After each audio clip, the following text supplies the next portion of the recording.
В 2017 году Российской академии художеств исполнилось 260 лет. Дата знаменательная, и по этому случаю в Чувашском государственном художественном музее состоялось торжественное открытие выставки произведений членов отделения графики Академии. Та выставка, которая проходит сейчас в стенах художественного музея, она яркий показатель того, что фундаментальное искусство графики, оно в России живет, развивается, имеет свои глубочайшие традиции, имеет таких, в общем-то, ярких поборников.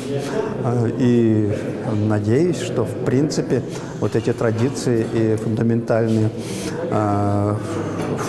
школа, она сохранится в веках. На протяжении всей своей истории Академия художеств объединяла выдающихся художников всех регионов России, в том числе и Чувашии. Становление чувашского изобразительного искусства связано с такими известными фамилиями, как Кокель, Спиридонов, Сверчков, Овчинников и другими. Все они получили академическое художественное образование. Пришел, увидел, растворился в искусстве. И это не громкие слова. Экспозиция дает уникальную возможность познакомиться с графическими листами в технике шелкографии президента Российской академии художеств Зураба Церетели, а также работами академиков и членов-корреспондентов Академии. Екатерина Зотова – выпускница художественно-графического факультета. Особое внимание при просмотре выставки она уделила работам чувашского живописца и графика Анатолия Митова.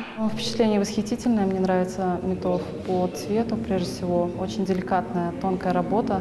Чувствуется бережное отношение художника к его детским воспоминаниям и глубокое эмоциональное прочувствование каждой работы. В состав выставки вошли графические и живописные серии, отличающиеся большим тематическим, стилистическим и жанровым разнообразием, что позволяет передать широкий спектр направлений современного графического искусства. Каждая картина – это плод трудоемкой, вдумчивой работы художника. Благодаря индивидуальному почерку написания истории на холстах обрели новое прочтение. Важно иметь в стенах Чувашского государственного художественного музея вот такую потрясающе грамотную фундаментальную графическую выставку, чтобы люди воспитывались на этих эталонных произведениях. Познакомиться с работами мастеров графики Российской академии художеств и получить эстетическое удовольствие чебоксарцы и гости столицы смогут с 9 февраля по 11 марта. Кристина Емельянова, Степан Гурьянов. Жизнь столицы.